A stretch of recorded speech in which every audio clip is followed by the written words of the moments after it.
Lembrando que para votar, o título eleitoral é até dispensável desde que a pessoa apresente um documento de identificação oficial com foto.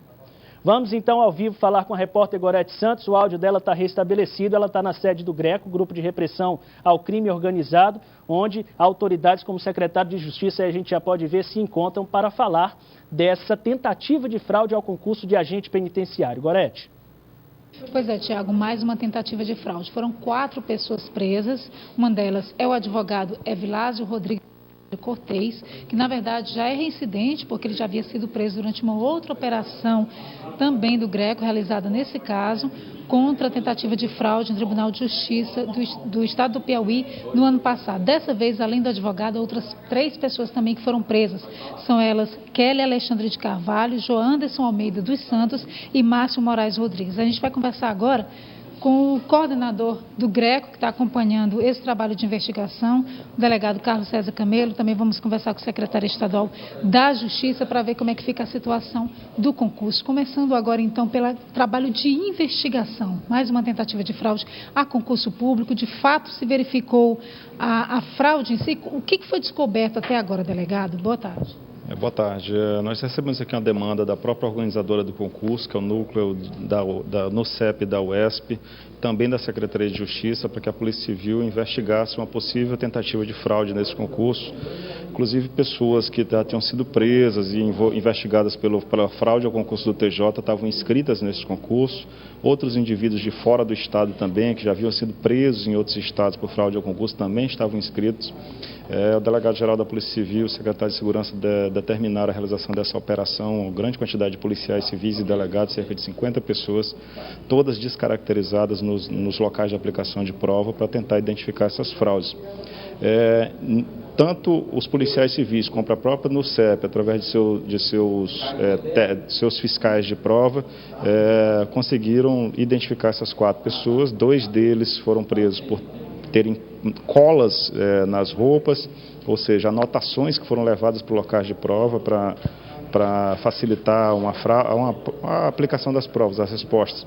E foi localizada essa jovem que trazia com ela o esboço de um gabarito. Tá? O advogado também foi preso porque a prova dele, além de ele estar sendo monitorado por já ter sido preso anteriormente, o gabarito dele estava idêntico, praticamente idêntico a esse gabarito, esse esboço desse gabarito que foi localizado com a presa.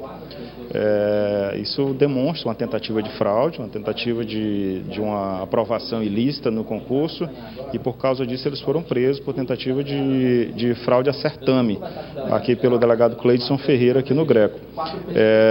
O inquérito policial está instaurado. Nós vamos trabalhar do mesmo jeito que já trabalhamos na fraude do concurso do TJ para identificar se aquele mesmo gabarito foi realizado também por outras pessoas, outros envolvidos. Uma coisa é a pessoa ter a mesma nota de outra, mas quando a pessoa tem a mesma nota de outra, acertando as mesmas questões e errando as mesmas questões e alternativas, isso é matematicamente quase impossível, tá? Através disso a gente pode, através da NUCEP, a NUCEP já vai nos auxiliar nesse serviço de identificar se houve outras pessoas envolvidas. Caso se confirme, essas pessoas vão ser responsabilizadas, vão ser indiciadas, provavelmente vão ser também eliminadas do concurso, assim como já o foram essas 4 pessoas. A gente trabalha para identificar do mesmo jeito do concurso do TJ todos os envolvidos e a eliminação de todos eles. Tá? Qual a situação desse advogado? Já é a segunda vez que ele é preso pelo mesmo tipo de crime. Toda vez que a pessoa reincide, a situação jurídica dela piora e muito. No caso, os outros demais presos, como era a primeira vez, eles foram afiançados. O delegado arbitrou a fiança, eles foram... Não, já não teve fiança. Ele pode até ser afiançado perante a central de inquéritos, o juiz da central de inquéritos, na audiência de custódia, que ele está sendo submetido agora, mas esse juízo cabe ao juiz de direito. Com certeza, se ele vai responder processo criminal, e a situação jurídica dele é bem pior do que as dos outros. Legal, já foi constatado se esse gabarito que foi apreendido com essas pessoas, ele coincide com o gabarito verdadeiro do concurso?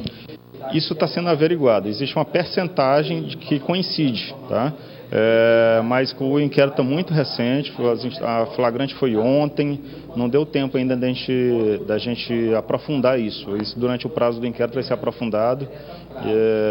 todos os fatos relacionados vão ser demonstrados no inquérito para a responsabilização de todos os envolvidos. A gente vai começar também com o secretário estadual da Justiça, Daniel Oliveira, está aqui ao meu lado. Há toda essa questão da tentativa de fraude, há outras reclamações de candidatos também, quanto, por exemplo, ao descumprimento do horário que estava previsto para o fechamento dos portões, secretário, a questão da recusa de documentos de identificação que estaria com validade vencida, digamos, no caso, a Carteira Nacional de Habilitação. Então, assim, há uma série de reclamações envolvendo esse certame para agentes penitenciários. De que forma que a Secretaria Estadual da Justiça está tratando essas questões? Bom, a Secretaria de Justiça diagnosticou essas reclamações, exatamente a NUCEP vai se pronunciar, porque é a banca responsável. Sobre essa questão policial, qual é o nosso entendimento? Essas pessoas, os 4 que foram flagrados na tentativa de fraude, já estão automaticamente eliminados do concurso.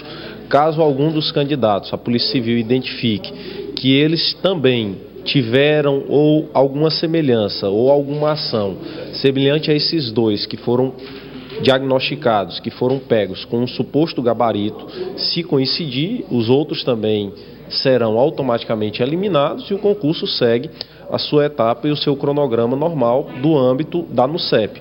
As próximas etapas existem, de modo que também, para evitarmos ou para não termos nenhuma fraude, foi implantada também uma etapa dissertativa. Então, a ideia nossa é ter uma prova objetiva e também uma subjetiva, exatamente para garantir que somente passem, somente sejam aprovados os candidatos que realmente estão fazendo as provas com os seus conhecimentos próprios. De modo que essas 4 pessoas estão eliminadas do certame. Sobre essas outras denúncias de que houve restrição com relação aos horários, a NUCEP nos transmitiu que isso não aconteceu, de modo que estamos aguardando exatamente essas providências por parte da NUCEP. Com relação aos horários, não houve nenhum diagnóstico com relação à NUCEP de que houve falha no descumprimento do edital. Houve exatamente um cumprimento do item do edital que determina que meia hora antes haverá o fechamento dos portões. Sobre também a documentação com relação à carteira de habilitação vencida, há também um item do edital, foi isso que a NUCEP nos transmitiu também hoje pela manhã, de que restringe a identificação somente com documentos que estejam válidos e com datas atuais, com datas atualizadas, com datas vencidas, esse documento não é válido.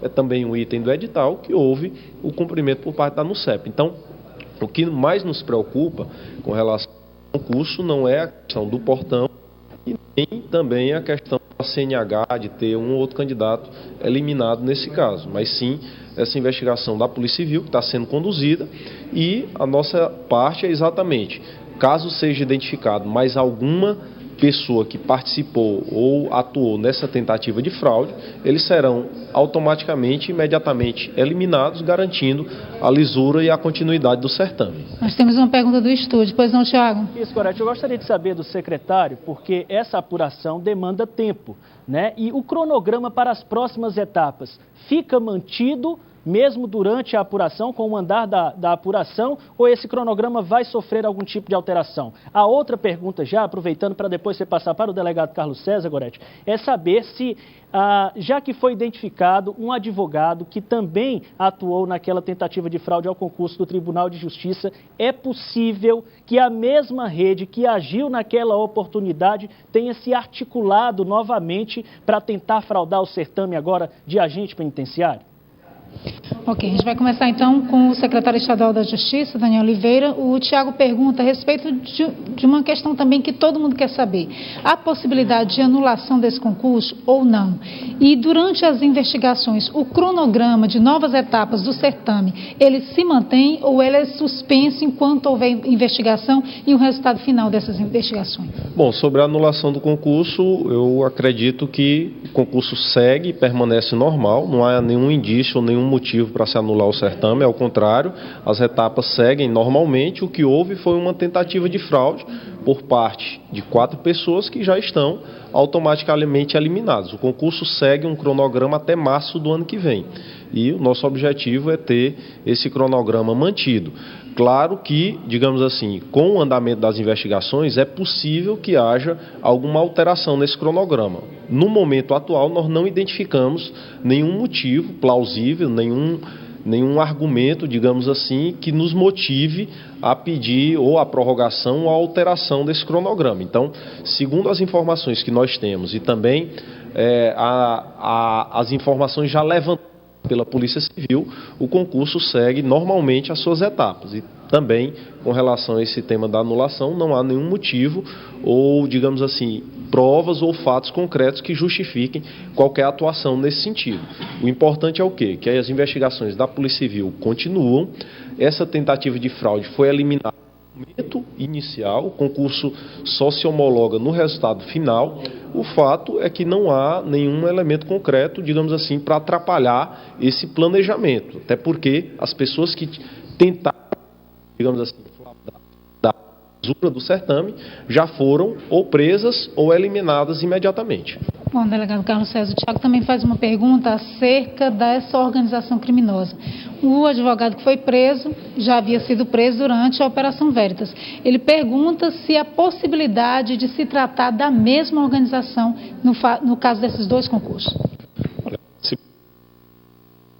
Dados concretos para afirmar isso, tá? Aquelas pessoas que tentaram fraudar também o concurso do Tribunal de Justiça, todos eles foram indiciados e foram denunciados pelo Ministério Público.